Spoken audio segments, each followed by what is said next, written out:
You're just gonna completely ignore the bird flapping around?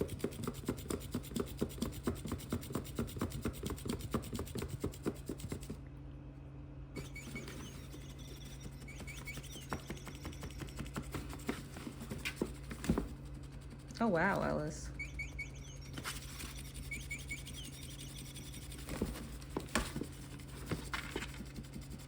Yeah, I can't ever get rid of this box. Ellis told me so. She actually pays rent for this box. So it's hers now, and she loves this little bird toy. So these two things combined, I can never get rid of this box, right, Ellis?